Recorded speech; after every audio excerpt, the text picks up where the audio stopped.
Joining us now is Congressman Anthony Weiner, Democrat of New York, a member of the House Energy and Commerce Committee. Congressman, thanks very much for joining us again. It's my pleasure. You said today that Senator Baucus's proposal is, quote, dead on arrival. What makes you say that? Well, I don't say it with any pleasure. I just can say that if you don't have something containing costs, something providing competition, the public option, for example, in the bill, then it doesn't have the support in the House of Representatives. But it's not just in the House. It doesn't seem to have the support among the President or the public of the United States of America. So after all the time, I'm glad that they put so much effort into it. You know, it is an important part of the process. But frankly, if the bill was intended to move this forward, it really didn't accomplish that.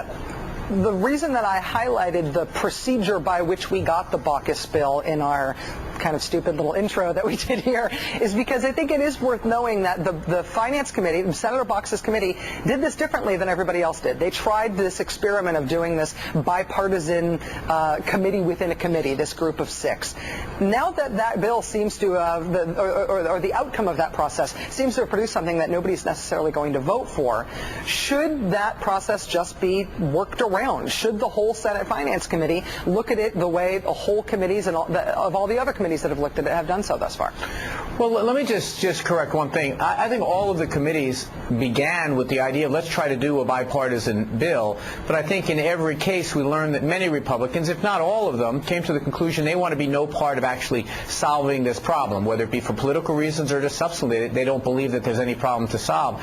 The problem is with the group of 6 and Senator Baucus is that we can't see bipartisanship as an end. It has to be seen as a means to getting good legislation for the American people.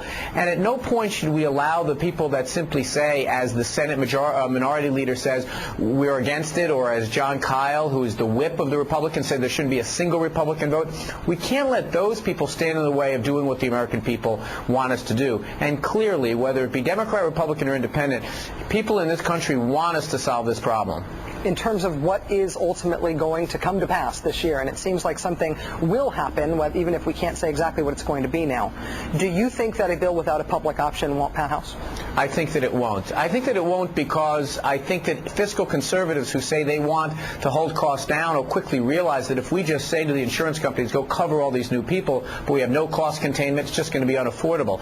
I think people who are on the more progressive side who believe that competition for insurance companies makes good sense. I think if you put those two groups together, you've got well over 150 votes in the House who believe in one form or another you need cost containment. Look, let's explain what this is about. If there are 3 parts, one part is covering the uninsured, the second part is making sure that people that have insurance get treated well by the insurance company.